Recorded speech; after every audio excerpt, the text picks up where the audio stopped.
Hariom, Suprabhatam, good morning. मैं गणित वाला किशोर कुमार लाल दास। तो मैं आज बात करने वाला हूँ क्लास 9th के जो स्टूडेंट हैं उनसे रिलेटेड चैप्टर है। एक न्यू चैप्टर है, चैप्टर नंबर 5, जिसका नाम है introduction to Euclid's geometry. Introduction to Euclid's geometry. तो इस पर हम लोग आज चर्चा करेंगे क्लास 9th के बच्चों के लिए, और इसका जो मेन पॉइंट्स है उस पर भी हम लोग फोकस करेंगे। तो आज जो इम्पोर्टेंट पॉइंट्स है इससे रिलेटेड उस पर हम लोग देखेंगे और समझेंगे।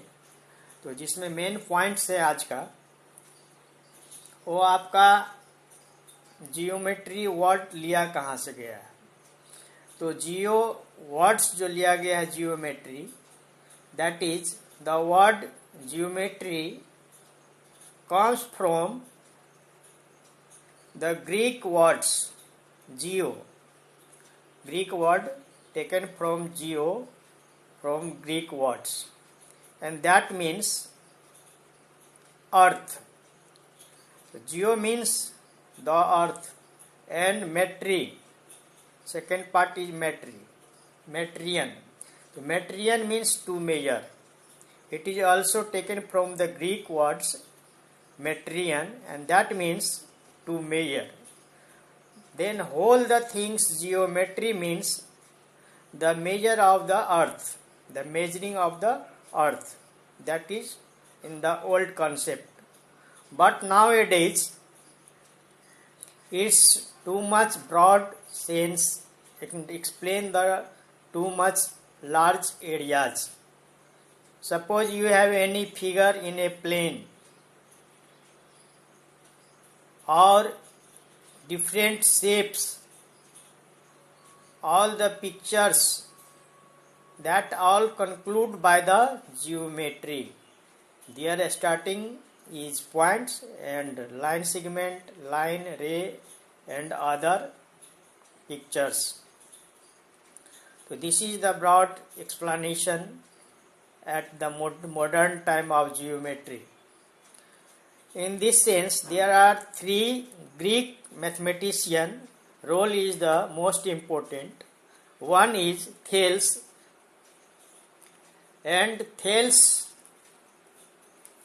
performing the explanation of geometry. So that means prove that circle is bisect by the diameter. Any circle bisect by its diameter. That proved by the Thales in the year 600 BC. Thales, this is explained by the 600 BC. After that, second Greek mathematician is Pythagoras, and his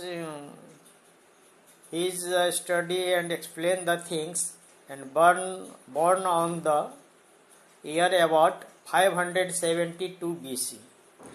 So first 600 BC by the Thales, second Pythagoras 572 BC, and third Euclid's 300 BC. Contributed a lot on the geometry, these three mathematicians of the Greeks, and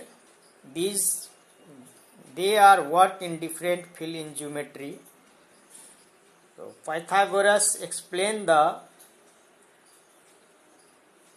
great extents of geometry by that explained by Thales.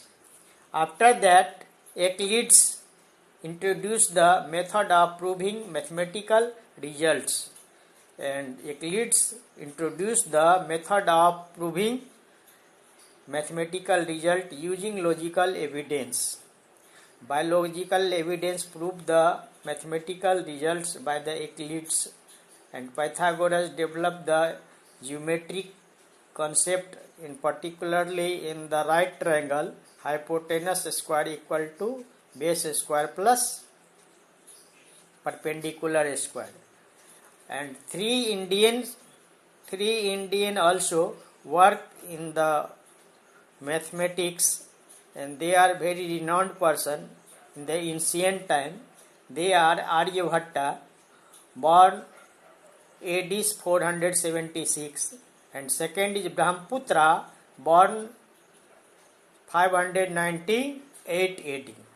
These three are in AD.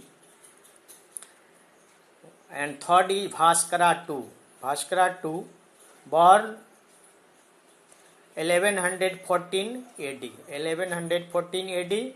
Bhaskara II, 598, born the Brahmagupta, and 476 Aryabhatta.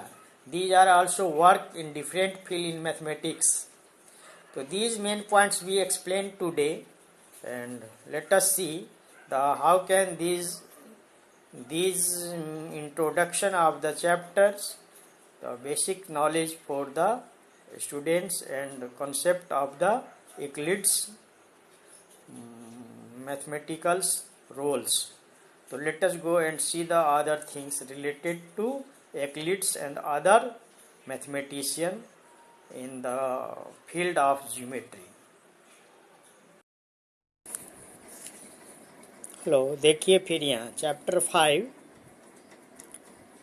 Introduction to Euclid's geometry, जो class 9th का आज new chapter start हुआ है, chapter number 5 introduction to Euclid's geometry. इस पर मैंने चर्चा करने वाला था और जस्ट अभी इस चीज़ को स्टार्ट करने वाला हूँ। तो मैंने बताया था जो इस विषय पर मैं न्यू चैप्टर स्टार्ट होने वाला है, जिसका नाम है इंट्रोडक्शन टू यूक्लिड्स ज्योमेट्री। इसका मेन पॉइंट्स हैं, तो इसका मेन पॉइंट पे हम लोग थोड़ा डिस्कस कर लें। ये ज्योमेट्री आया कहाँ से, इसके पीछे का क्या बैकग्राउंड है। तो फर्स्ट देखेंगे the words geometry. The words जो लिया गया है ज्योमेट्री, ये कम्स फ्रॉम ग्रीक वर्ड्स। ये जो ज्योमेट्री लिया गया वर्ड है ग्रीक वर्ड से लिया गया है ज्योमेट्री से। तो इसमें दो पार्ट है, जियो और मेट्री। जियो का मतलब हो जाता है ग्रीक में मेजरिंग, जियो का मतलब होता है मीनिंग होता है आपका द अर्थ। तो इसका दो पार्ट कर देंगे, एक जियो और दूसरा मेट्री। तो जियो का मतलब हो गया, मीनिंग हो गया आपका द अर्थ, और ये मेट्री जो है वो ग्रीक में मेट्रियन से बना है। तो मेट्रियन का मतलब होता है टू मेजर। तो इस तरह से ज्योमेट्री का होल मीनिंग हो गया आपका टू मेजर द अर्थ या to measuring the earth. Thus geometry appears to have originated from the need to measure the land. इसलिए ज्योमेट्री का जो appears हुआ था या जो इसका उद्गम हुआ था, कह सकते हैं टू मेजर द लैंड। तो उस समय एंशिएंट टाइम में यही था इसका meaning, in the ancient time. And civilization, after civilization just the develop the people the include the geometry other thing also. तो फिर जब एंशिएंट टाइम में जब वैदिक पीरियड आया, तो वैदिक पीरियड की मैं जब बात करूं तो वैदिक पीरियड 800 BC से 500 BC तक।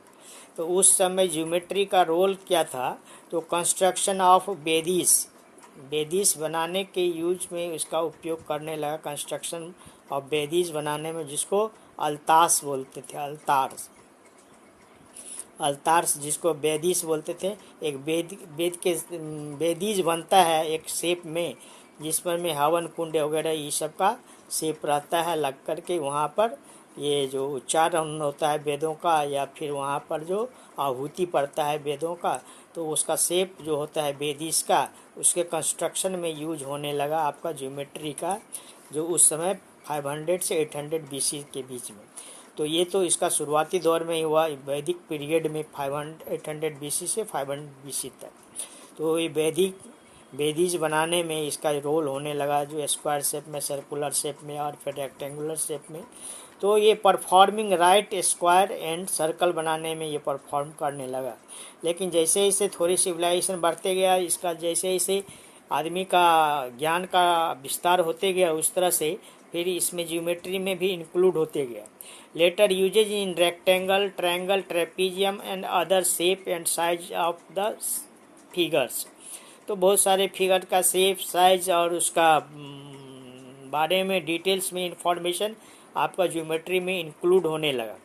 तो जहाँ पहले स्टार्ट हो गया था इसमें पॉइंट से, लाइन सेगमेंट से, लाइन से, रे से, फिर जा कर के इस सब से बनने वाले जितने टू डायमेंशनल फिगर हो या 3 डायमेंशनल फिगर हो, सबको इंक्लूड कर दिया गया आपको ज्योमेट्री में। जो मॉडर्न कॉन्सेप्ट आया ज्योमेट्री का, उसमें भी 2D 3D करने के बाद भी आपका कोऑर्डिनेट ज्योमेट्री भी एक अलग बन गया था।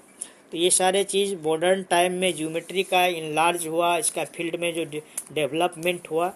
तो इसमें जो मेजरिंग द अर्थ था, मेजरिंग द लैंड था या बेरीज का कंस्ट्रक्शन था, उससे हट करके ये other picture, other shape, size जो भी है फिगर पिक्चर का, उस पर में इसका एक्सप्लेनेशन बढ़ते गया। अब इसमें तीन जो ग्रेटेस्ट मैथमेटिशियन थे ग्रीक का, उसका चर्चा करना भी बहुत ही उपयोगी होगा। तो 3 ग्रीक मैथमेटिशियन, नेमली उसका तीनों का नाम था पहले थेल्स, जो 800 BC में बॉर्न हुआ था या यहाँ से काम स्टार्ट किया था उन्होंने, और दूसरा था पाइथागोरस 572 BC का, और तीसरा था इक्लिड्स 300 BC का। तो BC में सबसे पहले आया था थेल्स, उसके बाद आया था आपका पाइथागोरस, उसके बाद आया था एक्लिड्स। इस तीनों को याद रखिएगा। जो प्राचीन समय में जो एंशिएंट टाइम था वो 600 BC में थेल्स का था भूमिका और जन्म, और उसके बाद पाइथागोरस का, उसके बाद एक्लिड्स का। तो ये तीनों मिलकर के जो ग्रीक का मैथमेटिशियन था वो contributed a lot on the geometry में इसका बहुत बड़ा भूमिका बना, ये तीनों मैथमेटिशियन का। किसका? तो आपको याद रखिए, थेल्स, पाइथागोरस और Euclid's, Thales, Pythagoras and Euclid's, Thales, Pythagoras and Euclid's. इस चीज़ को एकदम गांठ बांध दीजिए तो याद रहेगा आपको। तब तो थेल्स क्या काम किया था उस समय? तो Thales prove that the circle is bisect bye its diameter. तो उसने सबसे पहले ये शो किया, प्रूव किया, जो सर्कल को बाइसेक्ट करता है या 2 इक्वल पार्ट्स में बांट देता है, उसका diameter divide the circle into 2 parts. तो ये प्रूव किया था थेल्स सबसे पहले। Diameter divide the circle into 2 parts, मतलब सर्कल को 2 इक्वल पार्ट्स में बांट देता है, उसका डायमीटर। ये था फर्स्ट थेल्स का। दूसरा था पाइथागोरस का। तो पाइथागोरस ने क्या रोल किया था उसमें? तो develop the theory of geometry. Theory of geometry का डेवलपमेंट किया पाइथागोरस ने टू ग्रेट एक्सटेंट तक, बहुत ज़्यादा आगे तक इसको विस्तार किया आपका थ्योरी ऑफ ज्योमेट्री का पाइथागोरस, जिसमें एक थ्योरी था आपका hypotenuse square equal to base square plus perpendicular square. Hypotenuse square equal to base square plus perpendicular square in right triangle. ये राइट ट्रायंगल में एक ये भूमिका था इसका, और भी चीज़ था। तो एक्लिड्स, उसके बाद तीसरे जो थे एक्लिड्स, वो introduce the method of proving. उसने इंट्रोड्यूस किया मेथड ऑफ प्रूव करने के लिए मैथमेटिकल रिजल्ट्स को। मैथमेटिकल जितने रिजल्ट था उसका प्रूव करने का जो तरीका बताया एविडेंस के साथ, using logical and evidence basis the mathematical result is right और wrong, that explained by the Euclides, to proving the mathematical result using the using the evidence and logical approach. And this is called in other way the geometry of plane figure। The geometry of plane figure में भी 2 type होता है, एक plane होता है और एक rough type में। प्लेन मतलब फ्लैट हुआ। तो ज्योमेट्री जो 2D का पिक्चर होगा वो प्लेन में होगा 2D का। तो the geometry of plane figure में जो फ्लैट सरफेस पे जो भी पिक्चर बनेगा, known as Euclidean geometry. Euclidean geometry में क्या चीज़ को हम लोग प्लेन फिगर पे जितने भी पिक्चर होते हैं, जितने भी फिगर होते हैं, square, point, line, segment, rectangle, ये सारे चीज़ को हम लोग एक्लिडियन ज्योमेट्री बोलते हैं। तो इस चीज़ को ध्यान में रखते हुए इसके बाद हम उसका फेमस बुक उन्होंने एक लिखा था जिसका नाम था एलिमेंट्स। तो एलिमेंट्स में वो 13 चैप्टर है। फेमस बुक एलिमेंट्स है divided into 13 chapters and content wonderful results. इस 13 चैप्टर में वंडरफुल रिजल्ट एक्सप्लेन किया गया था ज्योमेट्री का by the Euclids. So the Euclids one famous book name is Elements, and there are 13 chapters, and these 13 chapters wonderful result of the geometrical concept. These main roles of the Euclids. Now other Indian people 3 grade that is explain the next class. तो इसे जो 3 Indian mathematician था जिसमें आर्यभट्टा था, ब्रह्मगुप्ता था, उसके बाद भास्कराटू था, इसको नेक्स्ट क्लास में हम लोग जो मैथमेटिक्स में रोल है इंडियन का इसको चर्चा करेंगे। तो आज का विषय यही समाप्त करता हूँ। And today your concept is clear, I think, and have a nice day and thank you. And again also request you to please like, share and forward to other students and subscribe the channel. Thank you.